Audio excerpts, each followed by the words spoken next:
여러분, 우리가 계속해서 마가복음의 말씀을 살펴오다가 지난주에 우리 이제 행복에 대해서 한번 한 차례 말씀을 좀 들었습니다. 그리고 지난 주간 말씀은 제가 준비를 좀 이렇게 하다 보니 5월 달에 가정에 대한 날이 참 많잖아요.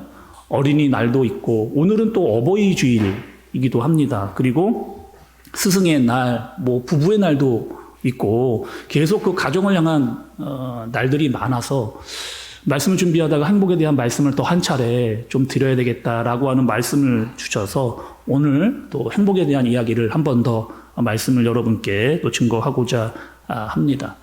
2021년, 여러분 2021년이면 2년 전에 한 설문 기관에서 청년들을 대상으로, 어떤 청년들이냐, 서울에 사는 청년들을 대상으로 조사를 좀 했습니다. 어떤 조사였느냐?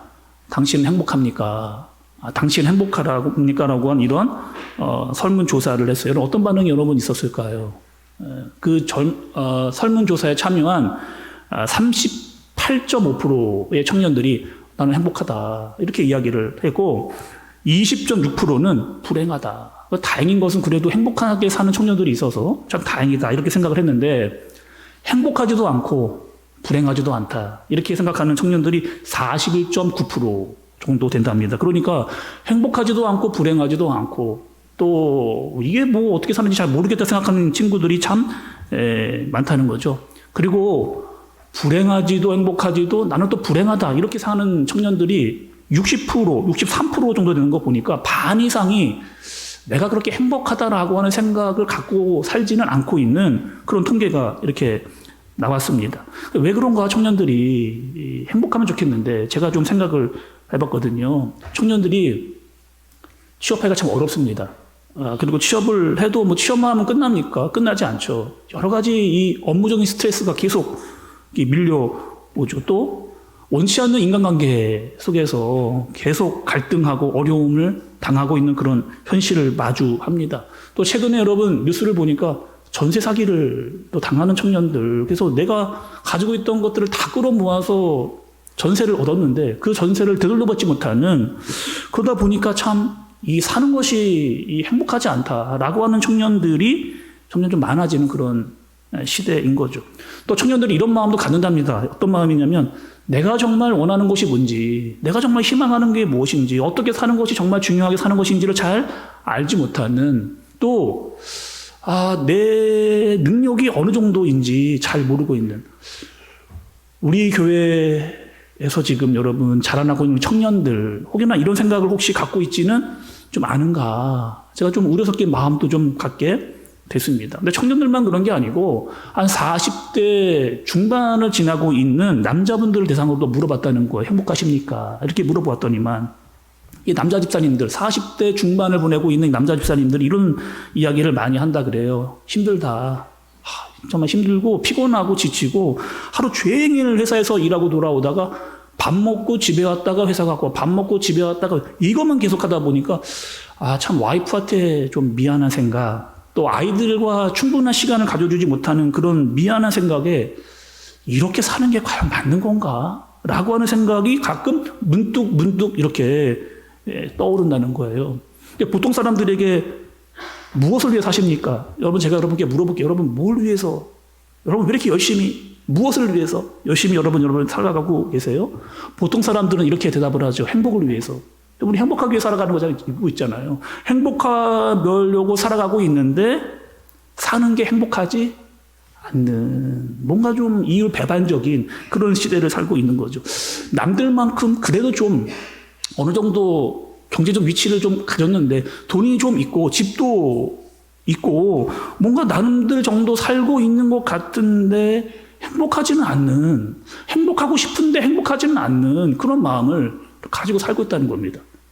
심리학자들이 이런 평가를 내렸어요. 심리학자들이 사람들이 사는 거는 행복하기 위해서 산다는 거예요. 근데 심리학자가 말하기를 사람들이 무엇 때문에 행복한지를 모르고 산다는 겁니다. 중요한 여러분 생각 아니겠어요? 행복하기 위해 사는데 무엇이 행복한지를 모른다는 거예요. 그냥 다른 사람들처럼 사는 것이 그냥 행복이다. 남들처럼 좀 벌고 남들처럼 쓰고 입고 먹고 그게 행복이다 라고 그렇게들 살고 있다. 이렇게 얘기를 하는 거예요. 그러니까 중요한 것은 사람이 행복한데 그 행복에 대한 정의를 내리지를 못하고 또 행복한지 안 한지를 경험을 많이 하지 못하다 보니까 이게 내가 행복한 건지 아닌지 분별을 할 수가 없는. 제가 이 심리학자들이 이야기한 거를 들어보니까 딱 맞더라고요. 이 행복이라고 하는 것을 많이 경험해 봐야, 여러분 경험을 해봐야 이 행복이라는 것을 알고 행복하게 살 수 있는데 그런 경험을 우리가 많이 못하고 있는 거죠. 식구들과 있을 때 행복을 많이 경험해야 내가 행복한 마음을 갖는구나를 알게 되는 것이고, 교회에 와서 나 참 행복해 라고 하는 느낌을 받아야 행복한 가정생활도 하고 교회 생활을 하게 될 텐데 행복한 느낌을 별로 받아본 적이 없는 거죠. 여러분, 우리가 지난주에 말씀을 좀 드리면서 하나님께서 세상을 만드셨습니다. 만드셨고요. 어떻게 만드셨냐면 하나님 보시기에 좋았더라. 이미 여러분 창세기부터 하나님께서 만드신 이유, 세상을 만드신 이유는 하나님께서 좋으시기 위해서 만드셨고 에덴 동산도 주셨어요. 그 에덴 동산의 여러분 의미가 우리가 지난 시간 말씀 좀 들었잖아요. 에덴 동산 얘기는 참 많이 들었는데 이 에덴이라고 하는 뜻이 여러분 뭐라고요? 기쁨이라고 하는, 기쁨, 행복이라고 하는. 그러니까 하나님께서 세상을 만드시고 에덴 동산을 만드신 다음에 사람들을 에덴 동산에 놓고 행복해라, 기뻐해라 라고 하나님께서 주신 거예요. 그래서 구약의 처음의 가정도 행복을 위해서, 또 신약의 처음의 공동체였던 교회도 행복을 위해서 하나님께서 주신 거죠. 근데 여러분, 오늘 제가 여러분께 다시 한번 묻겠습니다. 중요하니까요. 여러분 정말 행복하세요? 요즘에 행복하십니까? 집에 가면 가정에서 나 행복해 라고 하는 그런 감정, 마음 여러분 많이 느끼셨습니까? 교회 올 때마다 오늘 교회 가는 날인데 행복한 마음으로 와서 그런 행복한 마음을 여러분 가지고 계신가요? 정말 이 행복이라고 하는 것들을 경험하고 느끼고 알고 그 행복을 이렇게 표현하면서 살고 있느냐는 거죠. 교회를 오기는 오는데 이런 분들이 있어요. 교회를 오기는 오는데 행복하지 않다는 거예요. 여러분 이럴 수 있잖아요. 교회를 오기는 오는데 행복하지 않아. 남들은 다 행복해 보이고 맑게 웃고 이렇게 신앙생활 열심히 하고 있는 것 같은데 나는 행복하지 않아. 힘들어. 그리고 뭔가 괴롭고 이 무거운 마음만 잔뜩 드는, 행복은 어떻게 오는 것일까? 라고 하는 이 질문에 대한 답을 여러분 오늘 말씀에서 좀 찾고자 합니다. 벨기에 소설 중에 여러분 파랑새라고 하는 책이 있어요. 여러분들 다 들어보셨거나 읽어보셨을 만한 그런 책입니다. 제가 이 책의 내용을 이야기해보면 그 책 기억난다 이런 만한 여러분 책이에요. 한 소년이 길을 가다가 파랑새를 봤습니다. 파랑새를 봤는데 저 파랑새를 꼭 잡고 싶었어요. 잡고 싶어가지고 그 파랑새를 잡으려고 여기저기를 따라다닌 겁니다. 계속 따라다녔는데 여러분 이 새 잡는 게 쉬운 일이 아니잖아요. 그럼 열심히 따라다녔는데 이 새를 끝내 잡지를 못했어요. 이 파랑새를. 그리고 많은 시간을 보낸 겁니다. 시간을 보내고 보다 보니까 어느덧 그 시간이 오래 지나서 나이가 많이 들은 중년의 나이가, 소년으로 시작해서 파랑새를 찾기 시작했는데 중년의 나이가 훌쩍 넘어버린 거죠. 그래서 결국에 이 파랑새를 찾다가 잡다가 못해서 집으로 돌아왔습니다. 집에 돌아오니까 그 파랑새가 집에 와 있는. 그러니까 여러분 이 소설이 이야기해 주는 게 있잖아요. 결국에 내가 뭔가를 찾으려고 그것이 행복할 것이라고 따라갔는데 결국에 그 행복은 우리 집에 있더라. 우리 마음에 있더라. 어떤 사람이 여러분 내 파랑새를 잡기 위해서 달려가는 거죠. 성공을 위해서. 나는 성공이 파랑새야. 나는 취업이 파랑새고, 나는 집이 내 파랑새고, 또 노후 보장 이런 것들을 열심히 따라다녔습니다. 물론 여러분 이것들이 다 중요한 문제이잖아요. 많은 시간과 노력을 투자했는데 거기에 진짜 행복은 있지 않더라. 그리고 그 파랑새는 외적인 것의 문제가 아니고 내 내면과 내 보이지 않는 이 마음 가운데 있는 것이 진짜 행복이더라 라고 하는 교훈을 주는 그런 소설이에요. 여러분 성경도 한번 보시죠. 이런 사람이 있었거든요. 성경에 보면 이런 사람, 탕자, 여러분, 탕자. 탕자는 둘째 아들입니다. 둘째 아들이 아버지한테 이렇게 이야기해요. 아버지, 제 거 주세요. 아버지 돌아가실 때 주기로 했던 그 유산 그때 주지 말고 지금 나에게 주세요. 제가 한번 나가서 멋지게 한번 제대로 한번 살아보겠습니다. 라고 아버지의 유산을 받아가지고 뛰쳐나갔어요. 한마디로 말하면 내가 내 파랑새를 잡고자 뛰쳐나가서 열심히 자기 마음대로 자기 생각대로 막 살았습니다. 그런데 거기서 파랑새를 잡고 거기서 행복을 찾지 못하고 결국에 아버지의 집으로 돌아오는 탕자의 모습이 또 생각이 나는 거죠.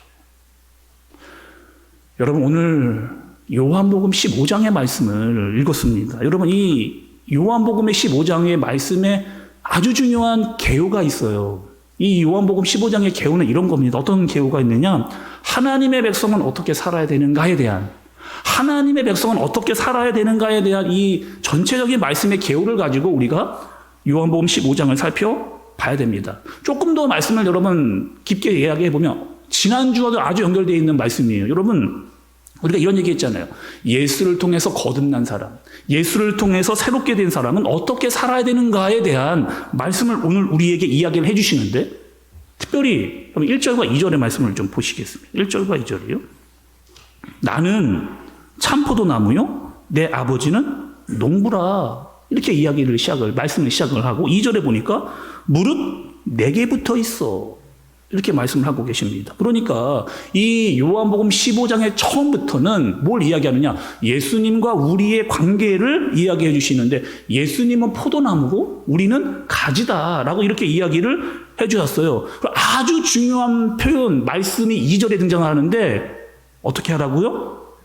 무릇 내게 붙어 있어. 이렇게 이야기합니다. 그러니까 가지가 나무에 붙어 있어야만 그 나무의 영향력이 가지에게로 흘러 들어가는 거죠. 그리고 이 가지는요, 나무에서 떨어지면 죽을 수밖에 없는, 그러니까 반드시 가지는 나무에 붙어 있어야 된다라고 하는 말씀을 예수님께서 우리와의 관계를 설명하시면서 이야기를 해주시는 겁니다.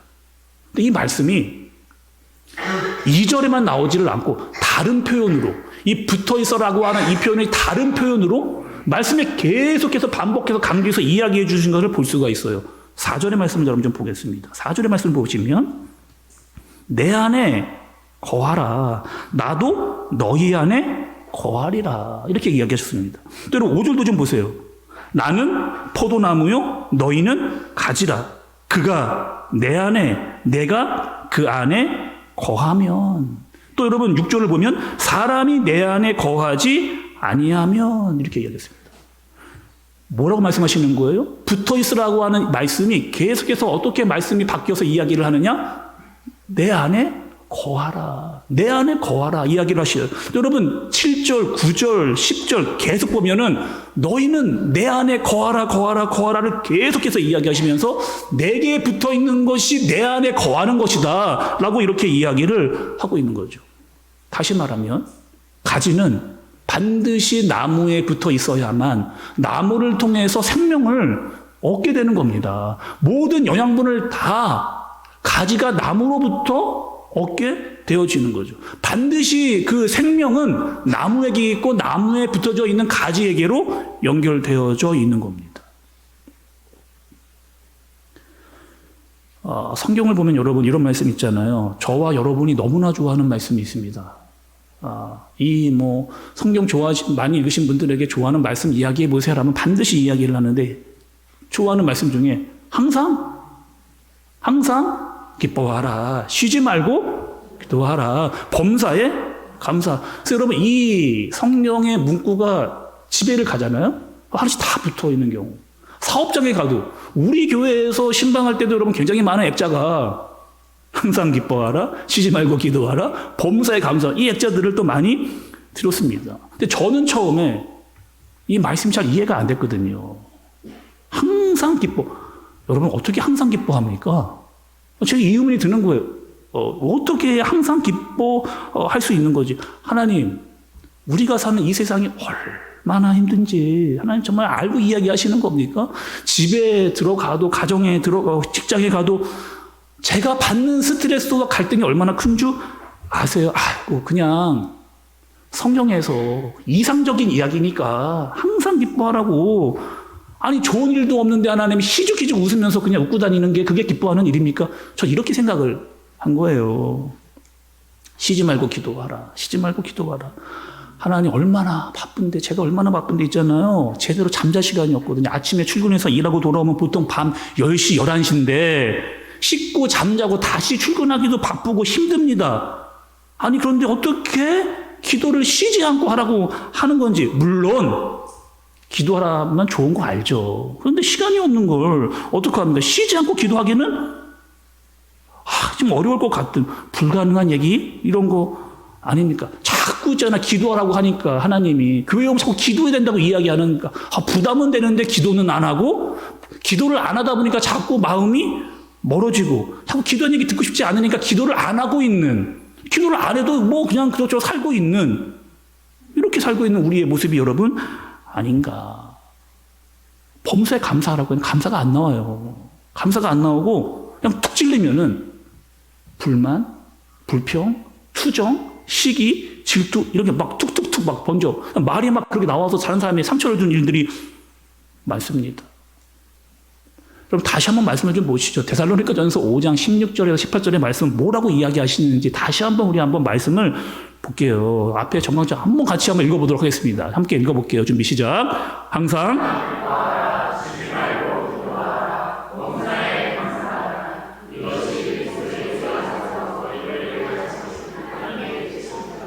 항상 기뻐하라, 쉬지 말고 기도하라, 범사에 감사하라까지는 너무나 잘 알고 있는 그런 말씀인데 여러분, 이것이 그리스도 예수 안에서 너희를 향하신 하나님의 뜻이라는 거예요. 하나님의 뜻이라는 거예요. 여러분, 하나님의 뜻은 뭐예요? 에덴을 만들고 우리에게 주신, 그 아담에게 하와에게 주신 하나님의 뜻은 뭐예요, 여러분? 행복이었습니다. 기쁨이었거든요. 가정과 교회를 주신 그 이유는 너희가 행복하고 기뻐하라고, 오면 여기서 마음껏 행복해도 된다라고. 근데 그 행복은 어떻게 와요, 여러분? 범사에 감사할 때 옵니다. 기도할 때 오고 또 기뻐할 때 그렇게 행복이 온다는 거예요. 제가 진짜 그런가 성경의 인물을 좀 찾아봤습니다. 여러분 너무나 잘 아는 창세기 등장하는 요셉이 있잖아요. 여러분 요셉 참 괜찮은 사람이잖아요. 결국에 애굽의 총리가 돼서 참 복을 많이 받은 사람이 이 요셉입니다. 그런데 요셉이 살아온 인생을 보니까 녹록치가 여러분 않거든요. 아니 형들이 나를 돈을 주고 애굽의 노예로 팔아넘깁니다. 이거 쉽게 말하면 여러분 인신매매 당한 거거든요. 아니 어떻게 형이 나를 돈을 받고 죽이려고 하다가 죽일 것까지는 안 될 것 같아가지고 돈을 주고 애굽의 노예로 팔아버린 형들에 대한 여러분 그 마음의 상처, 증오, 쓴뿌리 분명히 막 그 울분들이 다시 만나기만, 내가 이 애굽에서 다시 돌아와서 만나기만 해봐라고 하는 그 증오와 마음이 여러분 그 요셉의 마음 가운데 전혀 없었을까요, 여러분? 있었을 거예요. 애굽에 갔습니다. 조금 살만했거든요. 야, 이제 좀 안정을 좀 찾는가 보다. 좀 되나 보다. 또 보디발이 나한테 다 정권을 이민했어요. 뭐든지 내가 다 잘할 수 있는 그런 상황입니다. 어떤 일 당하는 거예요? 보디발의 아내한테 강간 미수범. 와, 이거 진짜 이거 억울하고 결국엔 어떻게 되냐면 감옥에 들어갔습니다. 얼마나 억울한 일이에요, 여러분. 진짜 복당 터지고 막 생각만 하면 막 우라통이 막 올라오는 이런 일 여러분 아닌 거예요? 같이 있다가 감옥에서 술 맡은 관원을 만났습니다. 지금쯤 말하면 아마 나라의 그 술을 관리하는 공무원, 고위급 공무원을 만난 거죠. 그래서 그 꿈을 해석을 해줬어요. 누가? 요셉이. 그리고 이 술 맡은 관원장이 나가면서 요셉아, 기다려. 내가 이 은혜 갚을 거다. 조금 힘들어도 기다리면은 내가 반드시 내가 너를 어떻게 좀 해보고 노력을 좀 해볼게 하고 나갔거든요. 아무 연락이 없습니다. 내가 그렇게 좀 도와줬는데 아무 연락이 없는 거. 요셉의 마음 여러분. 식구 가정에게 버림받고 형들에게 미움 질투를 당했던 그 마음. 또 사람에게 배신을 당하고 기다림에 대한 마음이 끊이지 않는 그 마음 가운데, 만약에 여러분 이 요셉의 마음이 계속해서 분노와 증오에 계속해서 붙어 있어 그 생각만 계속했다면 여러분 어떻게 되겠어요? 만나기만 해보자. 만나기만 하면은 내가 내 형들부터, 그리고 나를 감옥에 넘긴 그 보디발의 아내부터, 그리고 나를 기억해 준다고 얘기만 싹 나가버린 그 술 맡은 관원부터 한 명씩 내가 한번 그냥 정리해 보겠다라고 하는 그 마음이 사라지지 않았을 거예요. 근데 요셉의 마음이 어디에 있었느냐? 저는 그 요셉의 마음이 그래도 그 어려운 가운데에서도 그 마음이 하나님께 붙어 있는 거예요. 하나님께 붙어 있어요. 붙어 있어서 그 하나님 안에 요셉이 살고 있는 거죠. 그래서 내 마음에 분노와 증오와 배신으로 가졌던 그 마음으로만 살지 않고 하나님이 주시는 그 마음 가운데에 붙어 있는 마음으로 요셉이 사는 겁니다. 사람들은 다 요셉이 애굽의 국무총리가 된 것을 복으로 생각해요. 근데 말씀은 뭐라고 이야기하느냐? 말씀은요, 요셉에 대한 평가를 하나님과 함께 하기 때문에 그에게 오는 형통, 하나님과 함께 했기 때문에, 하나님 안에 거했기 때문에, 하나님과 동행했기 때문에, 하나님께 붙어 있었기 때문에, 하나님이 그와 함께 하심으로 그가 어디에 있든지 형통하니라 라고 하는 이것을 말씀은 요셉을 통해 증명해 주고 있는 거죠. 그래서 너무 힘들어요. 어려운 상황에 있어요. 그런데 그 속에서도 내가 감사할 수 있는 이유를 찾아요. 내가 감사할 수 있는 이유를. 내가 너무 힘이 드는데 그래도 내가 기도해요. 기도하다가 그 기뻐할 수 있는 이유를 내 안에서 하나님을 통해서, 붙어있는 하나님을 통해서 내가 그 생명력을, 그 기도를, 그 기쁨을, 감사를 내가 영향을 받는 거예요. 제가 가끔 여러분 소개하는 이용규 선교사님 이야기를 제가 가끔 드리잖아요. 어떤 분이, 여러분 이분은 하버드대를 졸업을 해가지고 몽골 선교사로 간 분입니다. 주위에서 몽골 선교사로 왜 가냐? 아니 하버드를 졸업하고 누가 그 몽골 선교사로 가느냐? 그러니까 자기조차도 내가 몽골 선교사로 올 줄을 몰랐는데 하나님께서 그를 부르셔서 사명을 가지고 몽골에 왔습니다. 그리고 몽골에 와서요, 여러 가지 선교 사역을 하다가 또 학위가 있으니까 몽골 국제대학교에서 강의를 하게 된 거예요. 그리고 얼마나 여러분 좋았겠어요. 첫 번째 강의가 들어오고, 이 몽골에 있는 대학생들을 만나려고 하는 마음이 얼마나 여러분 있었겠어요. 잘 준비한 거예요. 많이 준비했어요. 정말 정성스럽게 강의를 준비하고 강의를 했습니다. 그 대학에서 너무 잘했어요. 성공적으로 잘 끝났습니다. 그런데 그 첫 강의를 한 날, 내가 참 열심히 준비했는데 강의를 잘했다라고 하는 마음이 드는 그날 어떤 일이 있었느냐?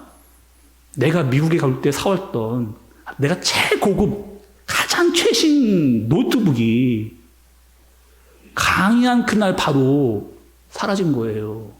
잃어버린 겁니다. 그러니까 그 성도님 입장에서는 그 노트북이 내 재산 1호였습니다. 왜? 내 모든 기록과 거기에 중요한 자료들이 다 들어가 있었거든요. 아무리 찾아도, 아무리 뒤지고 해도 봐도 도대체 찾을 수가 없는, 도대체 누가 가져갔는지를 알 수가 없는. 근데 이런 생각에 빠지다 보니까 어떻게 되는 거야? 이 선교사님의 마음이 어떤 마음이 들었느냐? 내 수업에 들어왔던 모든 대학생들이 뭘로 보이느냐? 다 도둑놈으로 보이는 겁니다. 도둑놈으로. 쟤인가? 아까 만난다던 쟤인가? 쟤가 아까 전에 분명히 내를 열심히 보고 내 노트북을 보는 것 같았는데 쟤인가? 계속 만나는 사람마다, 그 학교에서 부딪히는 대학생들마다, 내 수업에 들어왔던 사람들을 볼 때마다 어떤 노트북 가방만 보면 다 본 거예요. 저거 내 거 아닌가라고 하는 마음이 다 그냥 도둑놈으로 그냥 보이는 거죠.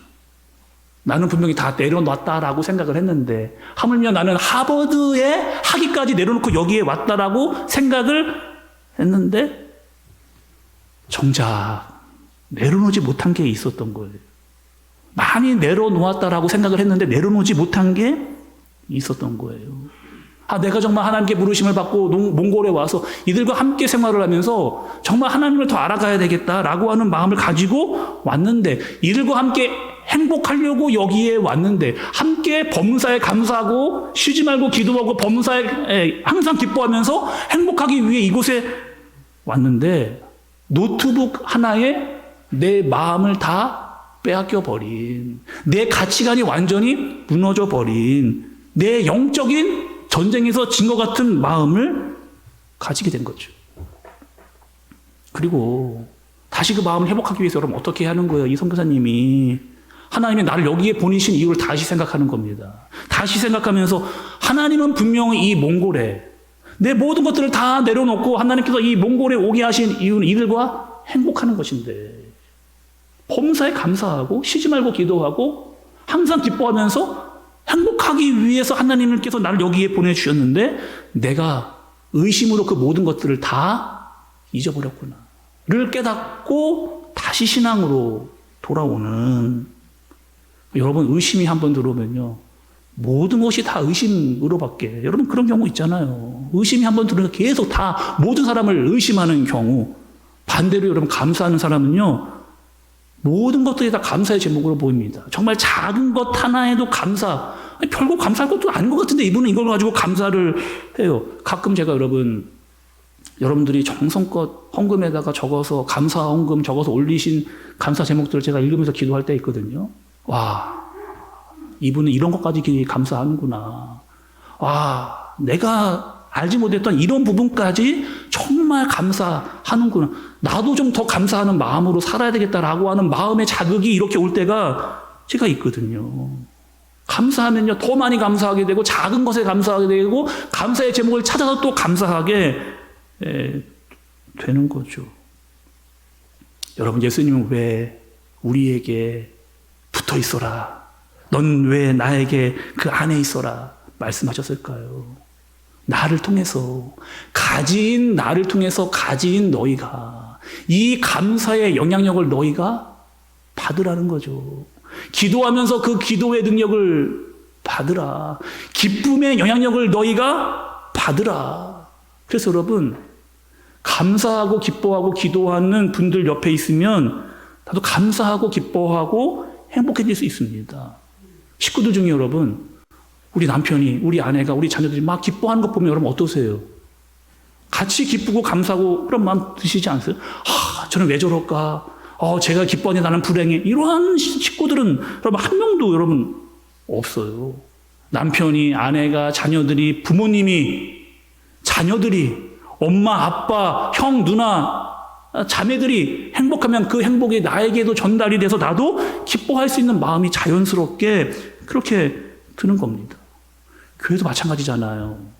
교회 왔는데 제가 지난주도 말씀드렸는데 목사님이 행복하고 장로님이 행복하고 권사님, 집사님, 성도 다 행복해야 우리 교회 오니까 너무 행복해. 감사하고 기도하고 기뻐하면서 우리의 그 행복을 우리 안에서 뭐 하는 거예요? 그러라고 하나님께서 우리에게 교회를 주셨는데 기뻐하지 않고 기도하지 않고 감사하지 않으니 점점점 행복하지 않은 마음이 우리에게 든 겁니다. 여러분 어떠세요? 우리 교회 행복합니까?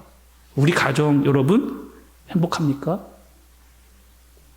열흘 전에, 한 열흘 전만 해도 여러분 우리 교회 들어오실 때 여러분 보셨어요? 우리 교회 입구에 쫙 한 줄로 쫙 핀 연산홍 여러분 보셨어요?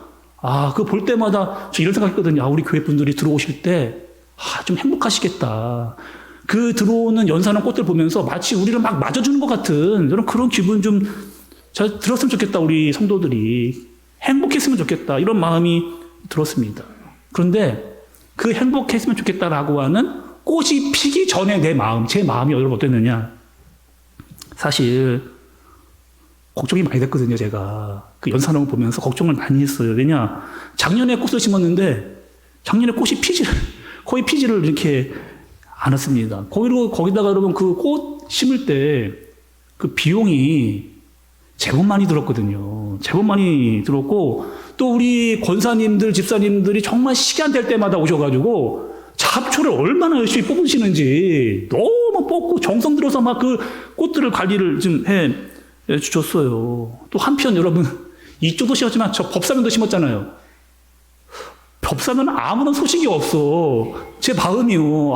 이거 참, 이 연산홍은 좀 잘 살았으면 좋겠다. 근데 기미가 잘 보이지를 않고요. 반응이 이 연산홍이 별로 보이지 않는, 어떡하나. 이러다가 말라 죽으면, 꽃도 안 피고 그냥 죽으면은, 혹시 누구 하나 목사 탓하지 않을까. 여러분, 그리고 또 희한하더라고요. 제가 그 외부에 일이 있어가지고, 그 밖에 나가면요. 아니, 원당에는 왜 이렇게 연산홍이 많은지. 왜 이렇게 원당에는 원당만 많은 게 아니죠. 근데 제 눈에는 뭐가 보이는 거예요?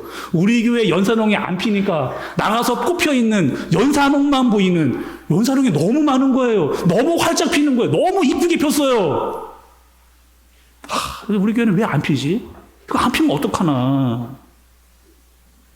근데 그거 여러분, 제 짧은 생각이었습니다. 제 짧은 생각. 여러분 보셨겠지만 어땠어요?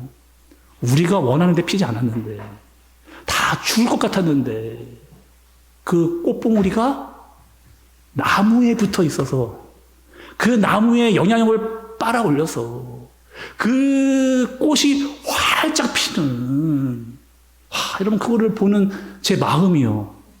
이거 내 짧은 소견으로는 도저히 알 수가 없는, 하나님이 원하시는 때에 하나님의 방법으로 이렇게 꽃을 피우시는구나 라고 하는 그 기쁨과 감사와 행복이 저에게 막 밀려오는 거죠. 꽃이요, 나무에 붙어 있었기 때문에, 그 나무의 생명력을 이어받았기 때문에, 그 나무가 빨아올리는 그 물과 생명을 꽃이 이어받았기 때문에.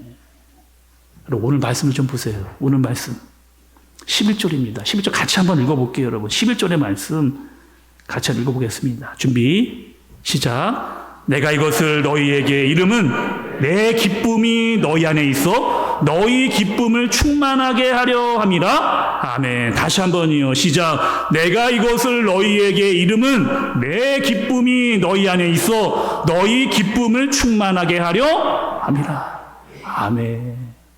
그럼 뭐라고요? 너희가 가지에 붙어있는 이유는 무엇이다? 나에게 있는 이 기쁨이 너에게로 이어지기를, 내게 있는 이 기쁨의 충만함이 너희에게 이어지기를, 내가 주었던 그 에덴의 동산에 너희가 마음껏 기뻐하고 행복하기를 하나님께서 우리에게 말씀해 주시는 겁니다. 사랑하는 우리 한샘교회 성도 여러분, 행복은요, 이렇게 찾아옵니다. 잘 먹고, 잘 자고, 맛있는 거 먹고 놀고, 여행 다니면 행복할 수 있죠. 행복할 수 있습니다. 근데 그 행복은요, 잠깐이면 지나가는, 잠깐이면 지나가고 다 사라지는. 그러나 예수 그리스도를 믿는 하나님의 백성들은, 예수 그리스도로 거듭난 사람들은 어떻게 행복이 온다는 거예요? 예수님께 붙어 있을 때, 그분 안에 거하게 될 때, 그분의 기쁨이 나의 기쁨으로 연결되어질 때, 그분의 생명이 나의 생명으로 연결되어질 때, 그분의 평강이 나에게로 연결되어질 때, 우리가 범사에 감사할 때, 쉬지 말고 기도할 때, 항상 기뻐할 때, 그 기쁨이 우리에게로 연결되어지는 겁니다. 사랑하는 한샘교회 성도 여러분, 제가 말씀 준비하면서 이런 생각했어요. 나부터, 이 목사부터 행복한 목사여야 되겠다. 주님께 쫙 달라붙어서 그분이 주는 영양분을 쫙 뽑아 먹어야 되겠다. 이 목사가 행복한 목사였으면 좋겠다. 그래서 저를 만나는 우리 모든 성도분들, 성도님, 집사님, 권사님, 장로님, 이 목사를 통해서 우리 교회 오면 참 행복해 라고 하는 목사가 되어야 되겠다. 저부터요. 이런 마음이 들었어요. 여러분 어떠세요? 여러분들을 통해서 여러분들의 가정이, 여러분 통해서 우리 교회가 여러분 정말 행복하기를 바라시지 않습니까? 가정에서, 교회에서 행복하기를 바라지 불행하고자 오는 사람은 여러분 없는 거죠. 어디에 붙어 있어라? 예수께 붙어 있어라. 세상에 붙어 있지 말고, 세상 사람들에게 붙어 있지 말고, 그들이 주는 의심, 걱정, 근심, 불만에 붙어 있지 말고 예수께 붙어 그분이 주시는 행복과 그분이 주시는 기쁨과 그분이 주시는 감사를 빨아 올려 행복한 인생을 가정에서, 교회에서, 직장에서, 부르신 그곳에서 행복할 수 있는 저와 여러분들 되어지시길 예수님의 이름으로 축복합니다. 여러분, 오늘 말씀에 여러분 딱 맞는 찬양이 있거든요. 찬양의 제목이 나의 안에 거하라입니다. 나의 안에 거하라. 나의 안에 거하라. 나는 내 하나님이 모든 환난 가운데 너를 지키는 자라. 두려워하지 말라. 내가 너를 도와주리니. 놀라지 말라. 내 손 잡아주리라. 내가 너를 지명하여 불렀나니 너는 내 것이라. 내 것이라. 너의 하나님이라. 내가 너를 보배롭고 존귀하게 여기노라. 너를 사랑하는 내 여호와라. 우리 함께 찬양합니다. 나의 안에 거하라. 나는 내 하나님이 모든 환난 가운데 너를 지키는 자라. 두려워하지 말라. 내가 널 도와주리니. 놀라지 말라. 내 손 잡아주리라. 내가 너를 지명하여 불렀나니 너는 내 것이라. 내 것이라. 너의 하나님이라. 내가 너를 보배롭고 존귀하게 여기노라. 너를 사랑하는 내 여호와. 나의 안에 거하라. 나의 안에 나는 내 하나님이 모든 환난 가운데 너를 지키는 두려워하지 마. 내가 너와 함께 하리니 놀라지 말라. 내가 내 손을 붙잡아 내가 너를 지명하여 너는 내 것이라. 내 것이라. 내 것이라. 너의 하나님이라. 내가 너를 보배롭고 존귀하게 행복하기를 원하노라. 너를 사랑하는 내가 너를 지명하여 불렀나니. 지명하여 불렀나니 너는 내 것이라. 내 것이라. 너의 하나님이라.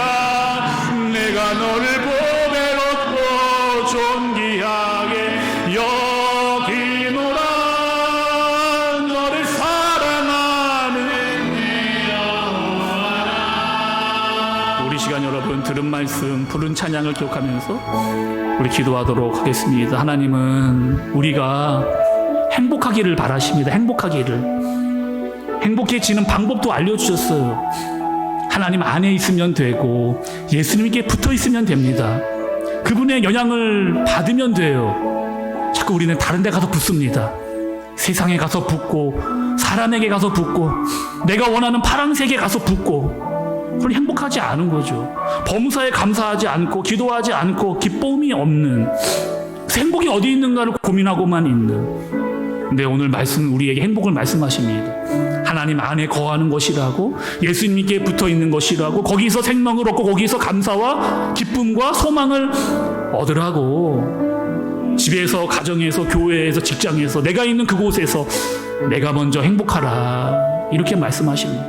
하나님, 내가 예수 안에, 내가 예수님에 붙어서 살아가도록, 내가 먼저 그 행복을 많이 경험하도록, 나무 위부터 그 열매를 맺을 수 있는 행복을 많이 누릴 수 있는 내가 되어지도록, 그래서 나는 이 행복을 가지고 내 남편에게, 아내에게, 또 아빠에게, 엄마에게, 부모에게, 자녀들에게, 형과 누나에게, 동생들에게, 목사님에게, 집사님에게, 권사님에게, 장로님에게 나누어지는 그런 행복, 하나님, 그런 행복한 사람으로 살게 하여 주옵소서. 우리 한번 자신을 위해서, 그리고 가정을 위해서, 교회를 위해서 우리 한번 마음 모아서 간절하게 기도하도록 하겠습니다. 하나님,